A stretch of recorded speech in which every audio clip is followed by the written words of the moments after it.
Bevel, the tycoon here, he's not kind of rich. He's probably the richest man on the planet. That is the kind of wealth that I was interested in, not someone who's doing okay. I'm Michael Tamlin, CEO of Rakuten Kobo. This is Kobo in Conversation. My guest is the novelist Hernan Diaz, author of the new novel Trust. It is a story about power and money and also time, and how each of these things exerts a certain amount of force on what we think of as truth.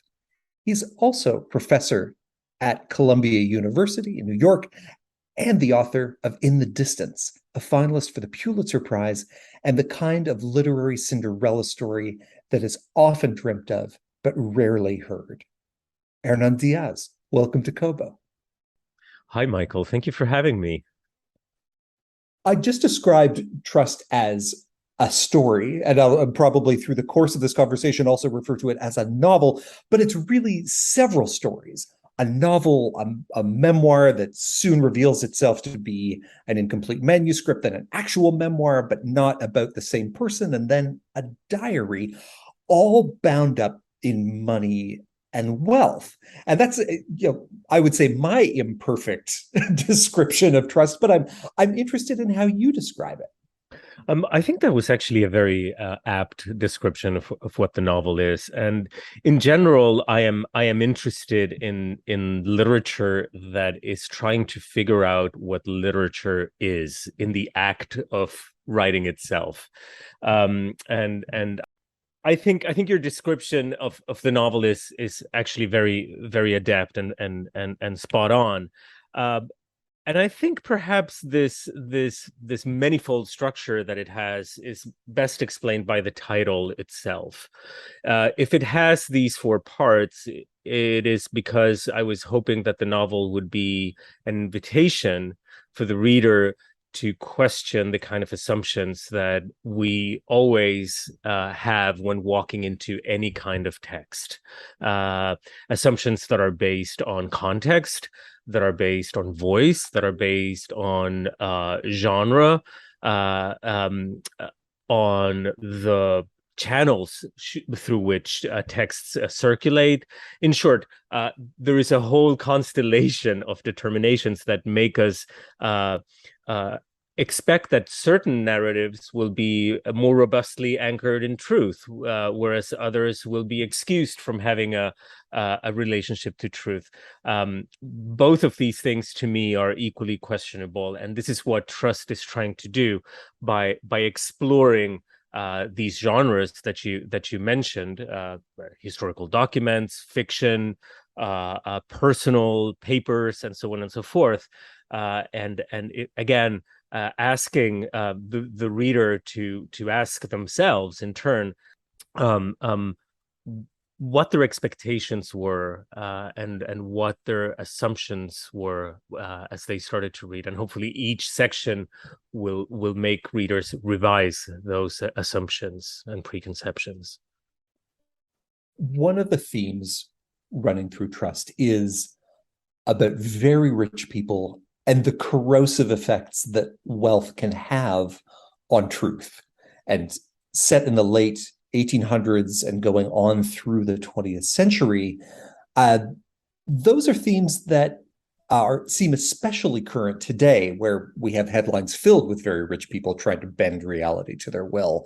Does Trust grapple with those issues that we are facing today or try to illuminate them, or does it show that this is not a new issue that we're dealing with? This is something that's always been there.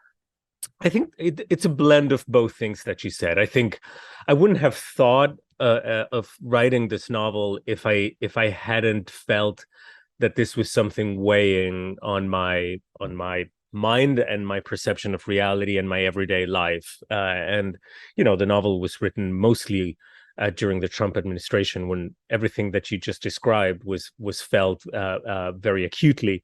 That may well have been the initial impetus to write the book. I think books, at least for me, are born out of chaos. So I don't have a very well organized narrative as to how things come to be. But uh, th- so again, this may well have been the initial drive, but as I started writing it, I realized too that this is constitutive of, modern capitalist societies. All of it, the way in which wealth warps reality around itself, the way in which disparity is inherent to the system, the way in which crises and meltdowns are cyclical. I mean, we've seen a bunch of those during our lifetimes already. So they're not accidental. This is what I'm trying to say. It's Mhm. just a result of the system itself. Then I also, as I read more and more toward the book, I realized that the parallels between the 1920s and the 2020s were just flabbergasting in terms of what the Republican administrations had been trying to enact in both those decades with a century in between them. It was basically the same in terms of immigration, in terms of fiscal policy, in terms of deregulation, in terms of tariffs. The list just goes on, and American exceptionalism, isolationism. The list is really and sadly deep. But I feel this is the point also for me to say this is not like a wonky novel. It's not like a novel geared toward policy nerds or economists. I am neither of those two things. I come from a completely different background, and my hope was that the book would be gripping in its own way, while dealing with these issues that to me are vital if we want to engage with our reality and with our history. But the book is structured in such a way that the reader is a detective of sorts, and it's their job to piece the different bits together. Some readers will figure it out very early on. All the elements are there. Other readers will have a big reveal at the end, and both reactions are welcomed by and predicted to some extent by the text. While this isn't a wonky book, I would like to talk about your kind of your work in your academic work and how you made that transition from academia to fiction. Well, I would say I would sort of reframe the question slightly. I think I made a transition from fiction to academia first. Ah, okay. Right. That was the first shift that took place when I always wrote fiction since I learned how to write. Like I wrote fiction with crayons. I don't know, you know. Um, it sucked. It was bad, but I've done it forever. And then, when I was a teenager, late in my late teens, when the time came to make a career decision and all of that one is supposed to do, I was living in Argentina, in Buenos Aires, and there were no like MFAs there or workshops or creative writing programs or anything like that. But I knew that my life would revolve around books. It already did. I just wanted my job to be around that as well. So the kind of the only viable or obvious path, maybe there were others, but the most obvious one was academia and pursue. I did something, the equivalent of like a comp lit kind of degree there. Um, and then I became very interested in theory and philosophy very early on, and that was my jam for a long time. And the problem with that, I mean, there's so many virtues and so many um, wonderful things about that kind of discourse, that have affected my writing in a positive sense. For instance, I'm not afraid of being a slow writer when the or have the prose be slow when that is required as an experience, you know. I don't feel that propulsiveness is necessarily a constant value in literature. I believe in shifting gears and velocities of reading, and exposing the reader to different velocities of reading, of exploring certain viscosity in language. And I think I got that from reading really dense texts. You know, it doesn't mean that my novels are dense. It means that I think I'm more attuned to that other side of, or that other possibility of language, that I think maybe a lot of people who are thinking in terms of plot, you know, Mhm. in a more economic way, uh don't experience. So that's one of the many. And then I also learned how to conduct archival work, which is really important for my work too. The flip side to all of this, of course, is that academic writing is famously illegible.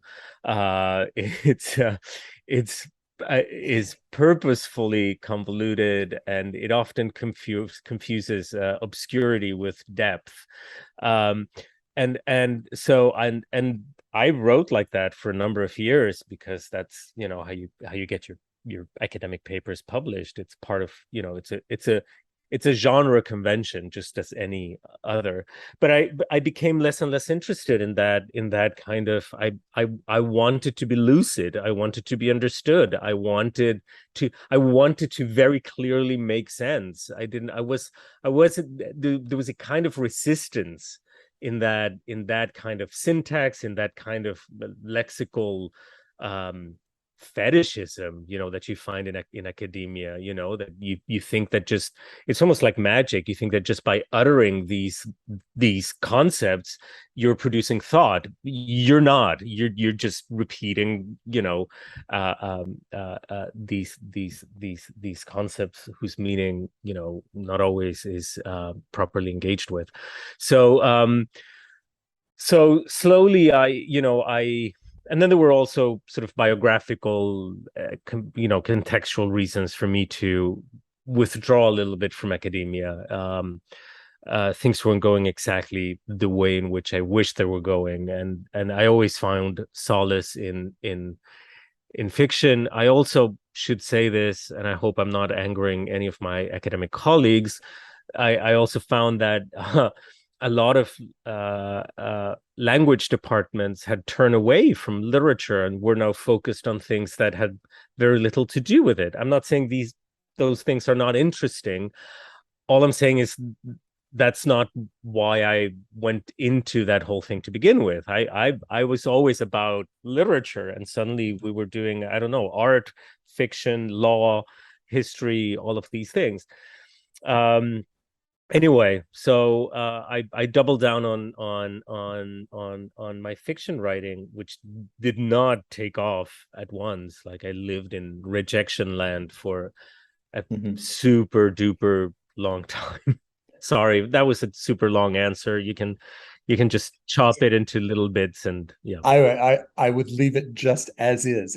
Partly because I'm interested in, for you in the course of your academic career, was was there a sense that this is the game and I'll figure out how to play it, or you or did you believe it and buy into it and then have essentially a crisis of faith with the endeavor? Yeah, I think it was more the latter. I don't think I was cynical about it as in the first option you presented me with. I don't think it was Maybe I could have given more yeah. options. Well, from that menu, I like the no, I don't think it was gaming anything. Also, you know, it's such a tiny world, and the, you know, Mhm. it's just a bad idea to go into it with that mindset, because, Sure. you know, it's not like it's not like, you know, a hedge fund. It's just, it's, I feel that a lot of people who do it, not all of them for sure, I think a lot of people are trying to game it, but I think most of the people, or at least the people I hang out with and whose work I respect and admire, are doing it very sincerely, and I Mm. think I did too. But the way you put it, the loss of faith is I think is I mean, I'm a hardcore atheist, but it makes sense as an expression, and Mhm. and it also had to do, I think, talk about a wonky conversation, but I think it also had to do, as I was saying a little while ago, with a certain turn, paradigmatic turn that the humanities took. That I'm not disputing its importance. I'm just saying it was not my cup of tea. Mhm. And so, in relation to that, then, when did the work start on the book that would become your first published novel, In the Distance? Oh, well, another novel before that wasn't published. There was a collection of short stories that wasn't published. So in the distance is the tip of the iceberg of, of Mhm. a sunken body of work that will remain under the surface forever, I think. A decades-long overnight success story. Yeah, exactly. Yeah. Um, I had the idea for In the Distance well before I started writing it. Like, let's say 8 years before, 6 years before, something like that. I wrote that other novel I was just mentioning. I wrote other things while this thing was stewing in my head, right? Mhm. Um, and since we're talking about academia, the and you're losing listeners by the second with this interview. I'm so sorry. I don't know how you're going to I, bounce back. I, I'll take it. The ones that stay are the ones we care about. All three of them. The birth of In the Distance was not unrelated to my academic work. There is a connection there, and that connection is twofold. First, I wrote a dissertation that should disappear somehow from every archive in the world, but the the the topic of that dissertation was isolation and how it's represented in literature, which of course is a big plays a big role in the distance. I was just interested in this conjunction between isolation and these vast expanses, Mhm. and that takes me to the second aspect, which is the desert as a trope, as a space in literature. I was very interested in that, and I was reading all these narratives about that set in different deserts, in the Russian steppes, in the Arabian Peninsula, in Patagonia, in the American West, and so I started thinking, if a desert is, the shortest definition is a void, how can all these voids be so different, and what does, I mean, can one truly be a foreigner if there is no contextual determinations? Like, all of these things, what would happen if you placed like a cowboy in the Russian steppes or a Bedouin in Patagonia? Like, I know it sounds made up, but this is honestly how it started, in this very rather heartless way. It was very intellectual. And then I think that's why it took for it such a long time to take off. I think it had to become emotional and heartfelt, and it had to have that dimension, and it took me all that time to find it. And I think that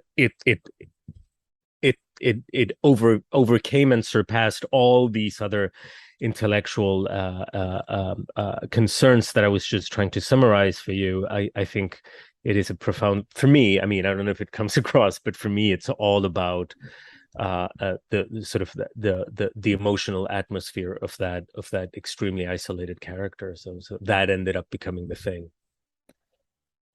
Both In the Distance and Trust, I feel like intrinsically American books, not just set in America, but describing core aspects of the creation of what we now think of as the United States. Yes. What drew you to wanting to illustrate those very central narratives of America? Yeah, it was partially a coincidence, by which I mean, I don't have like a manifesto or a sort of a hidden program or like a master plan, There's no chart on the wall there's with, no and now we chart on do the the wall. frontier, Yeah. and now Yeah. we do finance. Yeah, Okay. JFK is next. There's Right. there's nothing like that. Um, within the distance, very quickly, as soon as I decided the book would take place in the American West, the ideological aspect of the narrative, which is heavy, sort of the notion of sort of nation formation and the consolidation of this territory as the United States, and the extractivist expoliation of nature, as the extraction of capital, all of that was I was very aware of those things, and I was very aware of the ideological implications of the Western as a genre that I was trying to mess with. I was also aware of the misogyny of that tradition, of the racism of that tradition. These were all things that in a mediated way, I was hoping to also, while hijacking this genre, or while hijacking certain 19th century tropes, I was also hoping to say something about America's image of itself and how it has told its own story to itself. And then, but it's not that I thought, oh, then next I'm going to tackle this other thing. It wasn't like that at all. It was just, I don't, like, right now, because the launch of Trust has been so crazy, I'm like in this, I haven't really found the time to be alone and not talk to anybody and have things, like, I have ideas, but I don't know. It's like uh, I don't know. It's like literary Darwinism, like the fittest idea will survive, and I don't know which one that is yet, you know. Um, and the same thing was happened with Trust. Like, I knew I was interested in wealth, but I didn't know what it was going to be. I had no idea, and little by little, we can talk about that if you want, but little by little, it took shape, and it just so happens that there is a clear continuity between In the Distance and Trust, but that's ex post facto. It was not programmed. It'll only be years later that the picture of your wall with all the diagrams and string comes to light, and we find out it was all part of one master plan. I, Money and the flow of capital is almost its own character in Trust, and many books focus on rich people.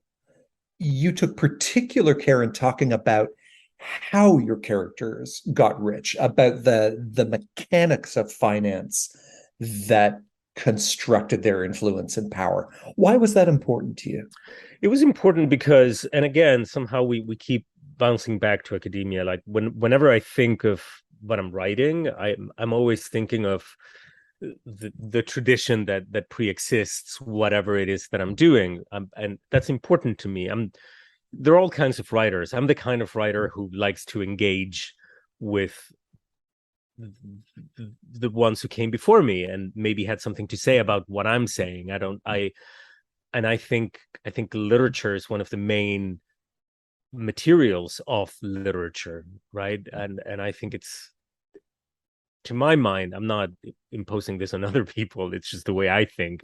For me, it would be foolish to write with my back turned to the tradition. And so when I started looking at this, and now I'm answering your question directly, I saw that in the American canon, which is what I'm invested and interested in and know best, um, all the money had already been made. Nobody was making money. The money was kind of Mm-hmm. there. It was there. If you read, whatever, Edith Wharton, Henry James, sort of the classic, and a lot of even the social realist kind of novels from the 20s, 30s, 40s.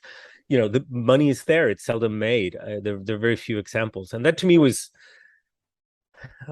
spoke to this inherent contradiction. On the one hand, money plays this outsized, mystical, transcendental role in American culture, but on the other hand, it's something that is not really talked about. And literature itself has been very priggish around money. So what is this? What is this kind of I think ultimately the answer might be Calvinism, but to this, if you look back long enough. But so that's why money is big, Mhm. not just like plot little engine that moves the action forward, but as you believe said right now, a protagonist itself, and the mechanics of money making are very important. Well, and as you describe it, it's almost like money plays the role in uh in kind of contemporary American fiction that magic does in fantasy fiction. Like it's kind Totally. of it's the animating force that just sort of sits underneath it all, but it performs the same role. Beautiful. Yeah. I mean, and if you think that very famous passage in Marx's uh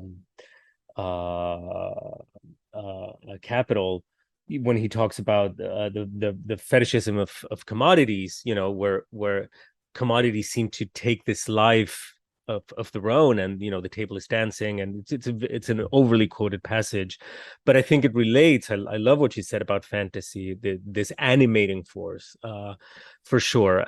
The simile I found as I taught myself how to speak about the novel, so forgive me if you've heard this before, but to me, money in American literature, and in literature in general, the literature I know, and of course there are exceptions, but in general, money is not, it's not capital. Money is more akin to a treasure. And the difference Mm. between treasure and capital is that the treasure is there. It's something that you find, and it's just there. It's there. The gold coin, that, like, it's almost spontaneous, whereas capital always implies labor, right? So if money, as I said a little while ago, is already made, or if money is a treasure, like a chest that you open and glows in your face, then you are excused to address labor. You're excused from addressing the injustice, that went into the exploitation that went into, because it always does. Like, there is no wealth without that. That's by definition how it happens. So I think that's partially why we have treasure and not capital. you know Another theme, another focus within trust is immigration and the flow of people, why they move, what they bring with them, the reinventions that happen when they move. And in it's the other force that's moving along as money and the flow of capital moves. Why did you set that almost kind of in a dynamic with capital within the book? well, for many reasons. The first and most obvious one is that I am an immigrant myself. Although, I came here with a scholarship, and it was a very comfortable way of immigrating, but nonetheless, I am an immigrant, and I am the son of immigrants. My father was the first to be born in Argentina. His parents were from Spain. Something similar for my mom. She's like a second generation Argentine. Her grandparents were from Italy. So immigration is really a constitutive part of my history and who I am. It's also a constitutive part of this country's history, and what this country is and is trying always to become. And I don't think anyone could deny that there is a direct link and connection between immigration and capital, and that link has always been cheap labor. So I think it's very it's very important to have that component when you're talking about the process of accumulation of capital in the United States. Also, we were talking about the echoes, between the 1920s and the 2020s, sort of the immigration quota acts of 1924, I want to say, that restricted immigration from very specific countries, Italy, for instance, Asia, also not a country but a region, of course, are not unrelated to what was going on here, during the Trump administration, with travel ban lists, and families being separated at the border, and the sheer cruelty of those policies is something, that we can trace back at least to the 1920s. So I think that was an additional reason. And I think also, because I am an immigrant myself, my first contact with the United States was, as for so many people like me, through fiction. That's how I got to know the United States first, through novels, through movies, through lyrics, the songs that I would play, and so on and so forth. So I think there is a certain correlation between immigration and fiction for me, and this idea of the outsized images that we always hear, the streets paved with gold, etc. That's sort of the most hyperbolic and visible one, but I think there is that connection there that to me is very interesting to explore, and I did that in my previous book, In the Distance, as well. Like, what is the fictional engine that is at work, when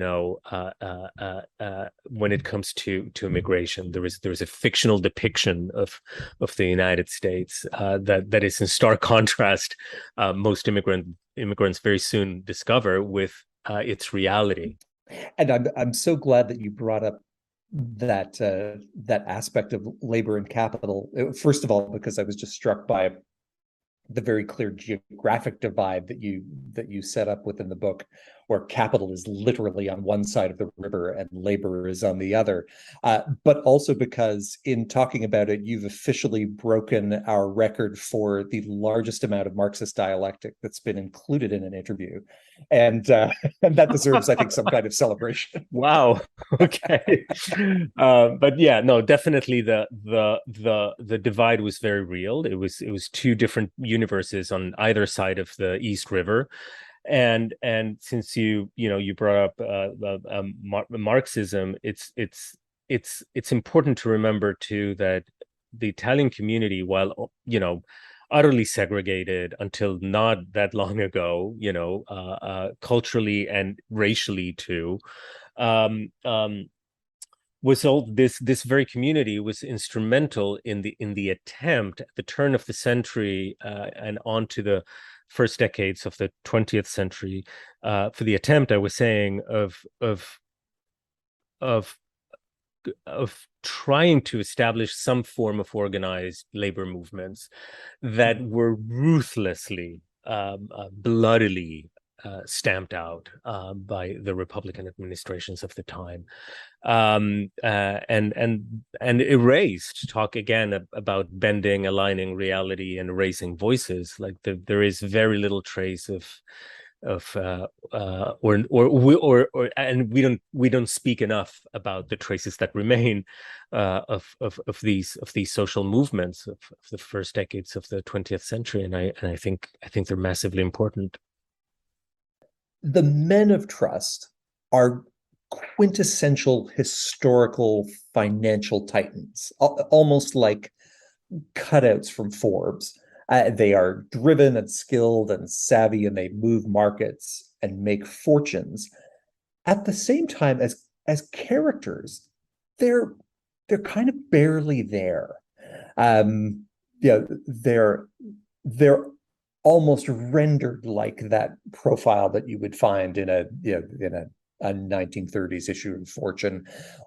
What does it say about that kind of figure, or what are you trying to say about that kind of figure?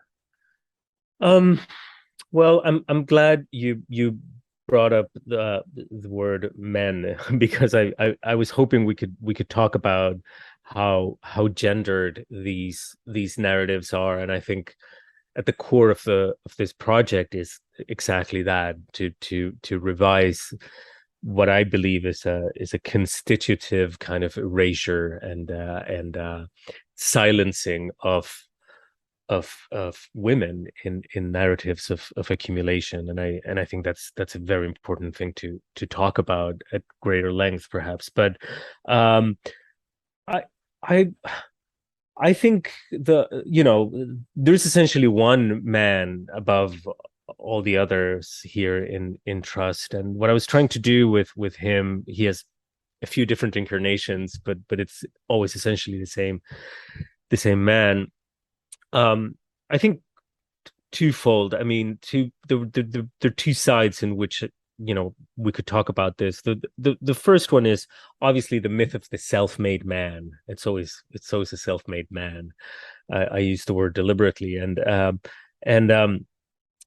this kind of epic tale of this guy who, through his ingenuity and hard work and um, exceptional talents, was able to create this empire.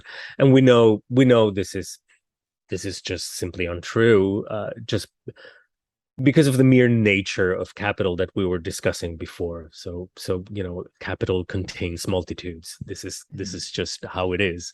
So there isn't sort of a monologic narrative of capital, which is what we are usually asked to believe, even today, with these entrepreneurs and sort of geniuses of industry or finance or tech or whatever.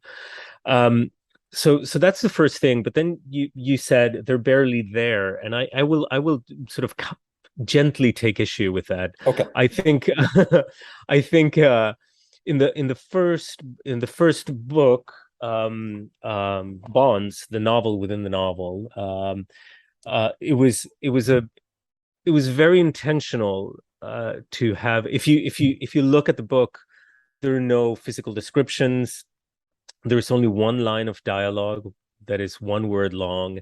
There was this idea that everyone, the women too, should be to some extent disembodied. I wanted this Mhm. kind of hovering uh, approach to the narrative, and I think there is a crescendo, or a zooming in would be a better simile, Mhm. throughout the book, when at the end with the personal journal, we're inside a body, a dying body. We're inside a consciousness.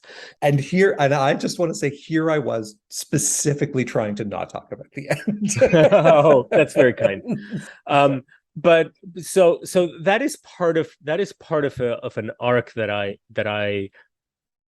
it was a formal challenge to me, and that I was interested in, and I also thought it would make the landing of the book more poignant if you came from this great height and then you were inside someone. I thought the effect would be Mm. greater. And but also going back to the fact that this very powerful man is barely there. um Maybe at certain points he might be barely there, and it's all intentional. But it's also true that I try to endow him with a great deal of humanity. I mean, I don't Mhm. like him. you know I wouldn't want to hang out with him, but uh, but I think his humanity is there, and I think it comes through. I would hope, in his relationship with his wife, Mhm. It's true.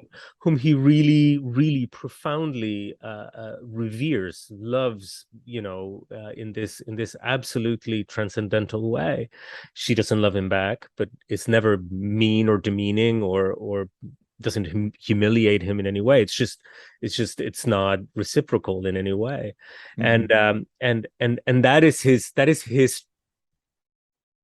tragedy, together with another aspect that maybe would be too big of a spoiler, but I would say that that is his big human tragedy, and Mhm. that he his little shriveled heart has so much love to give, and she and he's not left back. I guess the quality that I was trying to capture is, and I think that you illustrated so well, is anyone who has spent any time around very rich people Mm, know know that they have a kind of dire gravity well around them. That yes. people get pulled into their orbit and then either can't or don't want to get out. And uh, and that was something that felt so well illustrated through this book, again kind of through that telescoping Yeah. quality that you described, from very abstract at the beginning Yeah. to almost like too intimate at the end. And as you've talked about money almost being like an event horizon, I kind Yeah. of I kept coming back to that notion of, we're getting closer and closer to this very null center. No, totally. That idea of event horizon, was a very vivid like comparison in my mind at all times. Also because, an event horizon, not only, it's the point of no return when gravity just, is inescapable, but also because space-time is distorted, around it. Time goes way slower, space is bent, and all these things that I pretend to understand but really don't. Um, um, but it was a very productive image, and having been around, I mean, and I would also like to say, like, Bevel, the tycoon here, he's not kind of rich. He's probably the richest man on the Mhm. planet. Like, He's that is, world alteringly rich. Yes. yeah, yeah, yeah. That is the kind of wealth that I was interested in, not Mhm. someone who's doing okay. you know and you're right in what you said. Although I don't think I've ever been that close to someone that wealthy, it is true that I'm a little ashamed of how I behave differently, when I'm around. And I wish I didn't, but even if I keep my cool, there is an awareness and I hate Mhm. myself for it, but it's that event horizon that you were talking about, and I was thinking, of myself in those situations, and hopefully now, after having thought about this so long and hard for so many years, next time I'll have a, a, a show a bit more of a spine in those contexts. Well, and I think in some ways the book does act as a bit of an inoculation to that. It's as you're exposed to these forces Yeah, without having to experience them yourself. yeah, I hope so. To flip over for a second, then, it's the women of trust who who feel like they have the most complexity around them. Oh yeah. And so I'd love for you to talk a bit um about what you were exploring in that choice.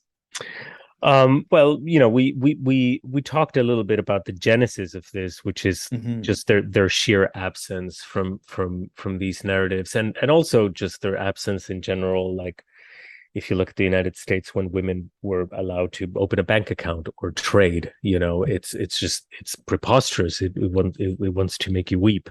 And there is this line in the book where a woman says, I've never heard the bell of the stock exchange, because they weren't allowed in the stock exchange. Mhm.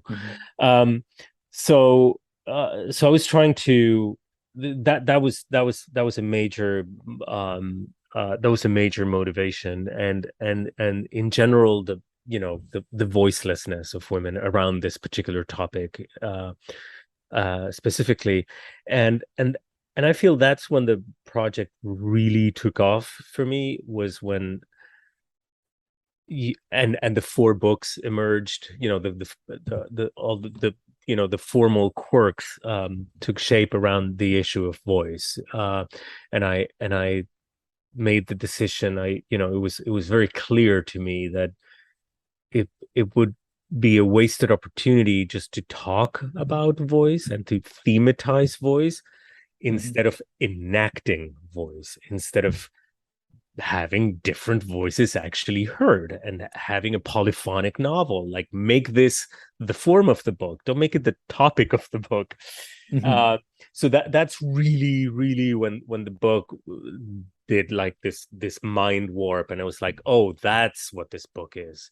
And it was all around the voices of these women. And it was also, and I think, just as the first part of the book is so overtly in conversation with writers like Constance Fenimore Wilson or Edith Wharton, the last part of the book is addressing very overtly. I mean, they're mentioned in the text, writers like Virginia Woolf, who's tremendously important to me, or Jean Riz, or there's a wide list of modernist writers that to me are so immensely important. And the fourth part is a little bit a love letter to them as well.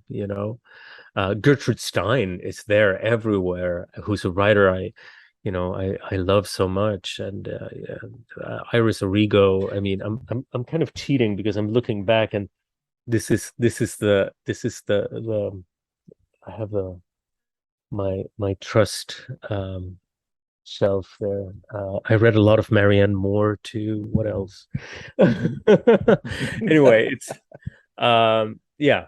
So I hope this more or less addresses, however erratically, your question. I'd, I'd love to talk about source material a bit more, actually, and to talk specifically about historical research, because whether it's looking at finance, looking at people's homes, looking at kind of the evolution of different neighborhoods over time, Yeah. you pull a lot of detail uh, from primary sources, from historical sources. And Yes. I'm interested in just knowing about what that process is like for you. Are you just diving in and kind of going wherever your interest takes you, or is there, Yeah. yeah. Yeah. No, there isn't. I mean, it's disciplined in as much as it is relentless. Like, this is all I do, and I live in this space, and I read everything. And I drop a lot of things too. I just jump around. It's like a demented forager. But uh uh but and I work, I worked in this case, I worked with manuscripts at you know uh, rather obscure or inaccessible collections, and it comes in handy to have an institutional affiliation to be able to get in. Um, but I also, my main source is usually fiction, like, and fiction from the Mm. time, whether it's related specifically thematically or not. Like, I think there's a flavor, a texture, of language that you can only get by reading, endlessly fiction from the time. But I would also be very, very quick to say this. A lot of those details that you said that are pulled from all these sources are not pulled from any source at all. A lot of those details are absolutely made up. And that to me is so important, to um, remind myself. And it's not hard for me, like, it comes naturally to me, but Mhm. to keep in mind that fiction is an act of imagination, and that's something that I defend, in this kind of age of either, testimonial literature, or literature a little too obsessed with referential accuracy. Like, that's not my concern at all. I don't want things to sound, anachronistic, blatantly wrong or stupid or ill-informed. But research is there only to help me come up with things that feel more solid. But the coming up is the important part. That is the part that has to be protected all the time, because otherwise you really can get lost. And I have friends and fellow writers who I see are in this labyrinth of detail that they want to get right, and it doesn't, like, it's not my place, but sometimes I just want to tell them it doesn't matter, man. But maybe that's their process, like they're getting elsewhere by doing that. So who am I to say? I'm just saying that for me, I like imagination first. Yeah. Hernan, thank you so much for joining us. Oh, Michael, this was so much fun. Thank you so much for your thoughtful questions. I have been speaking with Hernan Diaz. His latest book is the novel Trust. Find it and the other books that we've talked about at Kobo in Conversation's home on the web at kobo.com/conversation. Check the show notes for a link. Make sure to catch every conversation by subscribing wherever you listen.